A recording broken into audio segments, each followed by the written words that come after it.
ለምንድነው መበሳጨት የሚያስፈልገው? አፊያ ከሰጠ ሁሉ ነገር አለክ። ወላሂ አላህ አፊያ ከነጠቀ የፈለገ ነገር ቢሰጥክ አትደሰትበትም። ያንን ወቅ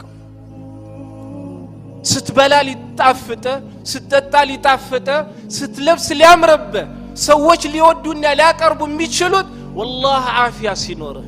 እስቲ ታመተኛ ሰዎች 2-3 ቀን መልተመላልሰው ሊጠይቁ ይችላሉ።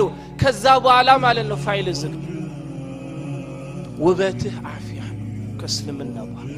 ለዛም ነው ነብዩ አለይሂ ሰላቱ ወሰላም ሐዲስ ኢማሙ ትርሚዚ ሐዲስ أبو بكر الصديق رضي الله عنه نبي عليه الصلاة والسلام منالو اسألوا الله العفو والعافية فإن أحدا لم يعط بعد اليقين خيرا من العافية.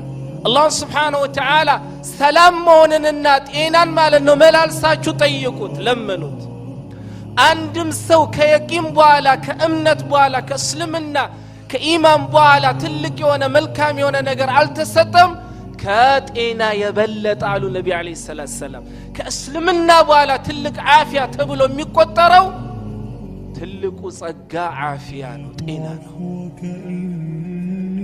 تئنا وبتهنو والله باينورهم وهاتتتا بالتنيام عافية اسكالة رسول نقر عليك بليون نورو قن عافية بالتاتا كل نقر عالتالي أننا نوك سلسيات تبساجو الحمد لله اسرام سينور الحمد لله اسرام ساينور يمأمن باري كلهم الله سبحانه وتعالى امسكاي مون አለበት ስለዚህ ሳሊ ምንድነው ያሉት ለልጃቸው قد سلم دينك وجسمك ومالك وعيالك فاكثر الشكر لله تعالى الله بدينك እስካልፈተነ ድረስ በጤና እስካልፈተነ ድረስ የሰጠህን ነገር ወስዶ ማለት ነው እስካልነሳ ያኒ እስካልወሰደበት ድረስ በሰጠህ ቤተሰብ እስካልፈተነ ድረስ አላህ ሁሉን ነገር ሰጥቶካል።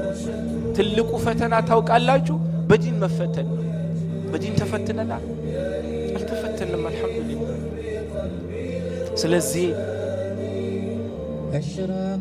አሁን የምናየው ነገር ልክ አላህ ማለት ነው ምንም አይነት ጸጋ ያልሰጠን መስሎ ስንበሳጭ ራሳችንን ስንበላ ራሳችንን ስንወቅስ ነው የምንውለው። አፊያ አለክ።